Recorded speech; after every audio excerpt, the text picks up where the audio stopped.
welcome back everyone to Let's Play Fire Emblem 7.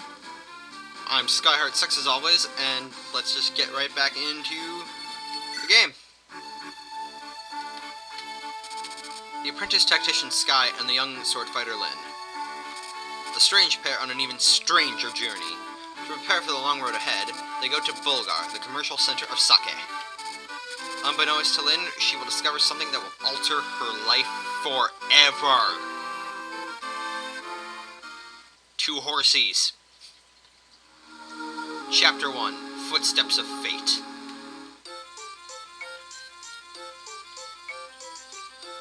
Sky, over here. This is Bulgar, the biggest city in all of Sake. We should purchase supplies for our journey. Oh my heart, what a dazzling vision of loveliness. Huh? Wait. Oh, beauteous one. Would you not favor me with your name, or better yet, your company? Where are you from, Sir Knight, that you speak so freely to a stranger? Ha! I thought you'd never ask. I am from Lycia. I hail from the Cavalier canton, home to men of passion and fire. Shouldn't that be home to callow oafs with loose tongues? Oh, you're even lovely when you're cruel. Let's go, Sky. I have nothing more to say. Wait, please.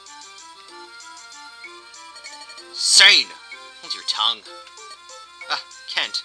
My boon companion. Why so severe an expression? If your manner were more serious, I wouldn't have to be so severe. We still have a mission to complete, Sain. I know that, but how could I remain silent in the presence of such a beauty? He would have been discourteous. What do you know of courteous? Excuse me, you're blocking the road. If you'd be so kind as to move your horses... Of course, my apologies. Thank you. You, at least, seemed honorable enough. Pardon me, but I feel we've met before. Beg your pardon? Hey! No fair, Kent. I saw him first. It seems there are no decent men among Lycia's knights. Let's go, Sky. I've run out of patience. Wait, please, it's not like that. Sain, you lout! Huh? Not like that. I thought you were... I am not you! Come, we must follow her. I suspect she might be... Be what? She's our mission? You're joking. Wait.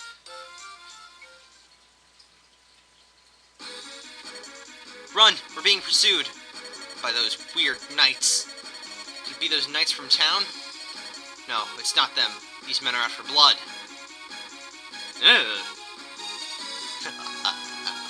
Aren't you the pretty one? Your name is Lindis, is it not? What did you call me? Who are you? Such a waste. Absolute waste. The things I'll do for gold. Oh well. Time to die, darling. Come on out, boys. Oh no, more shirtless axemen. Oh no, they're more than I can handle. But I'll not give up. Hey, there she is. Huh? What? Whew, finally caught up. Hold, you there! What is your business? Such numbers against a girl. Cowards, every one of you! You're from... We can discuss that later. It appears these ruffians mean to do you harm. If it's a fight they want, let them look to me. Stand back, I'll take care of this. No, this is my fight. Stay out of my way. And my fight, sort of. Well, I just can't stand here and do nothing. I have a solution. You there, command us. You're talking to me. I am Kent, a knight of Lycia. My companion is Sain, who's anything but. We will follow your orders in this battle. Is this acceptable, milady? Yes, it is. Sky and I will lead. Let's go! Alright, so this is the part where you get two new companions, Sain and Kent. Kent is the ladies' man, and Sain is the ladies' man, and Kent is, you know, the chivalrous knight, I guess.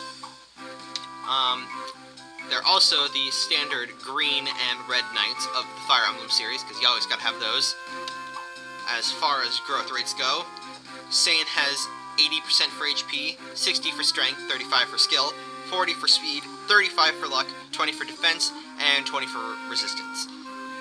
And Kent has 85 for HP, 40 for strength, 50 for skill, 45 for speed, 20 for luck, 25 for defense, and 26 for resistance, I guess.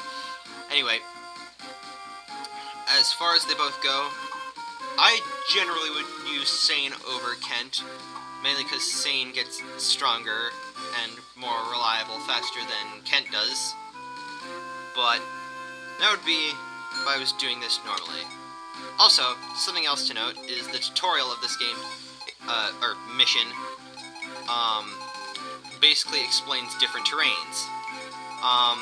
As the normal tile is the plain tile, which is basically just neutral.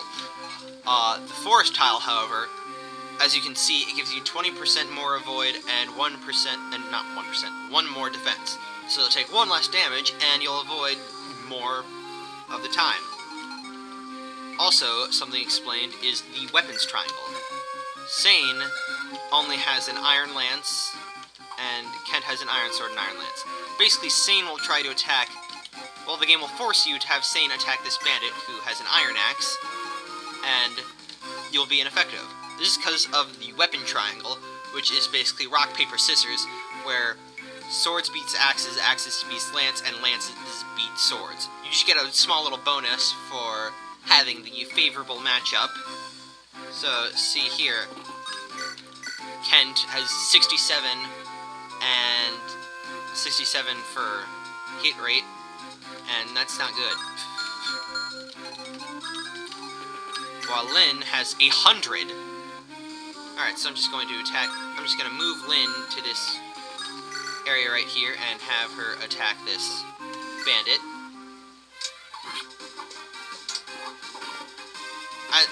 As you can also see, he has a 16% chance to hit because we're in the forest tile.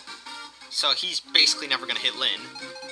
So here's also, in order to rectify Sain not being able to be effective against these guys with his only weapon being the iron lance, Kent gives him an iron sword. However, the game doesn't give you that iron sword on hard mode, so oh well. Also, something I forgot to mention last time was weapon ranks. Basically, or weapon levels. You have E through S as the weapon levels, and the weapon icons with dashes through them means that this character can't equip this. Sain and Kent can both use lances and swords, and Lynn can only use swords. The letter basically represents the weapon tier that you can use. Iron being the lowest, anybody could use it with an E rank. Steel, which is the tier above iron, has a D rank, and Sain would not be able to equip the iron sword because he doesn't have a high enough weapon rank. How you increase weapon rank is that you just use the weapon type, and that's it. So anyway, as for what I'm going to do, I'm just going to discard Sain's iron lance, and Kent's just going to trade his vulnerary on iron sword to Lynn and discard his iron lance, and that'll be that turn. Also, I'm pretty sure the way the AI works is that it'll try to attack the unarmed people over the armed people, or the people most threatening. But yeah, so just awesome critical animation is awesome, and awesome overkill is awesome. I'm gonna end my turn now.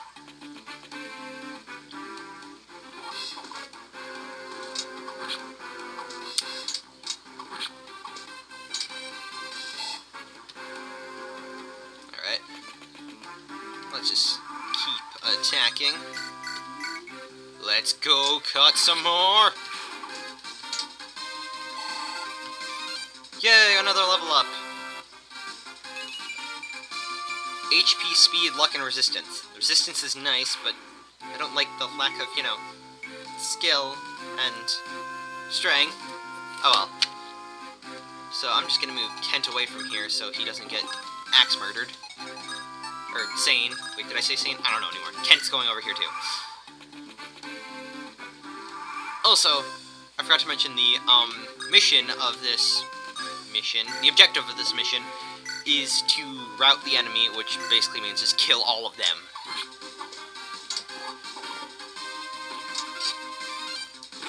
Wow, 2 4% critical hits. Nice, Lynn. You are awesome. Just keep ending. Those two won't move until you get close to them. Just stay with the trees, because tree shelter is always nice. Just stay here and turn.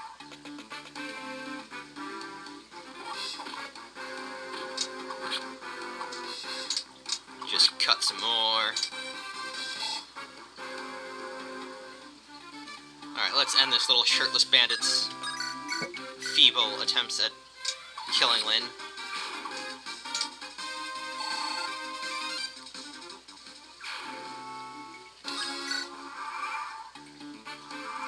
Oh yeah. You might notice that the music changed suddenly. It changes whenever the enemy is pretty much dwindled down to 1. Now just move into the trees. Also, something I forgot to mention is that every class, with Kent and Sain being in the Cavalier class and Lynn being in a class of her own, they all have their own different stat caps, meaning that a stat will only raise up so many times before it just can't anymore. So that's something to keep in mind. Cavaliers are generally just speedy and they're all around good units. Oh, little axe murderer doesn't want to move. Fun, I thought he did. Anyway, let's not attack Zugu, because he'll kill me in 2 hits.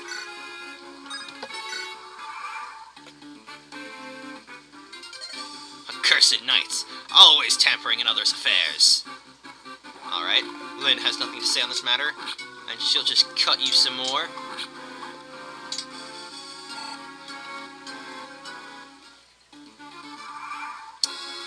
Oh yeah, by the way, if you're wondering why I just, made Kent and Sain drop their iron lances and Kent give everything to Lynn, there's a good reason for that. It's because this time, while I'm playing through Fire Emblem, it'll be a Lord and Bard only run. And I'll get into what Bards are later, and there are 3 Lords, all fairly decent, so I thought why not try and just destroy everyone with 3 super awesome units in one playthrough. I mean, it'll still be challenging, because they're anything but invincible. But, so yeah. If you're confused as to why I did that, there's a little light for you. Blast! There was only supposed to be a lone girl. Funny, I remember there only being one girl who killed all of your men anyway. Yay, Lynn got another level up. HP, strength, speed, and resistance. Rin. Lynn is rocking that resistance and speed. That's the last of them. Fantastic work, Sky. It was all me. All of it. And now for these Knights of Lycia.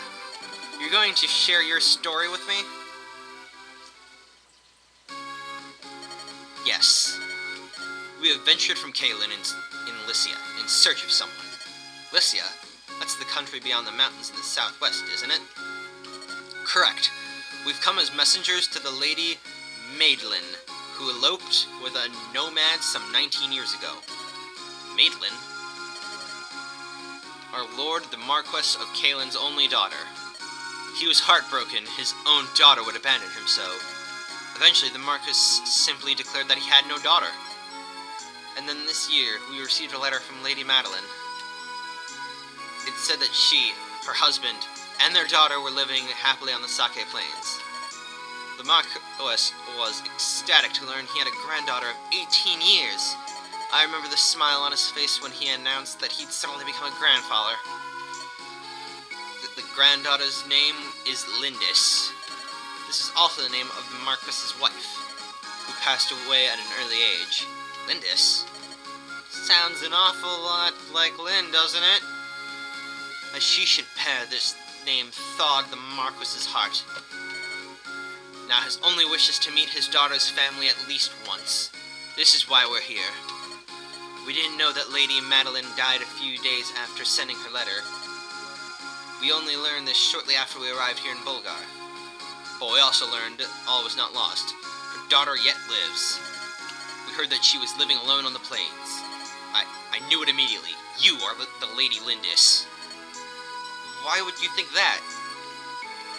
Your resemblance to your departed mother is remarkable. What?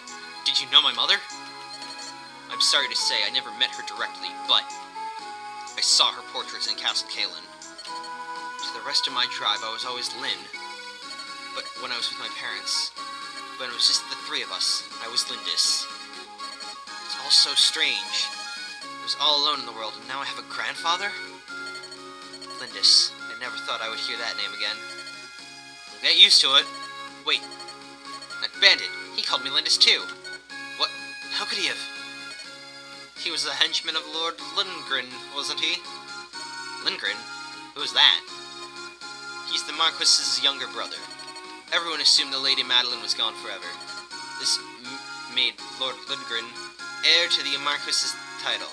To be blunt, milady, your existence is an obstacle to your granduncle's ambitions.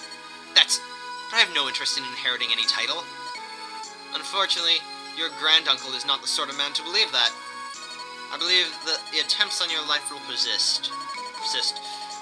What should I do? Accompany us to Kalin. Continuing on this way is dangerous. I feel I have little choice. I will go with you. Sky, I'm sorry. This changes everything. What will you do, Sky? You want me to decide? Sure, it's your life. Of course, your companionship would do much to ease my journey, but it's going to be so dangerous. You'll come? Are you sure? Hell yeah! Thank you. Let me ask once again for your friendship and your aid, while the game tries to throw hordes of tutorial text at us. Anyway, that ends Chapter 1. Next time, we'll be going through Chapter 2.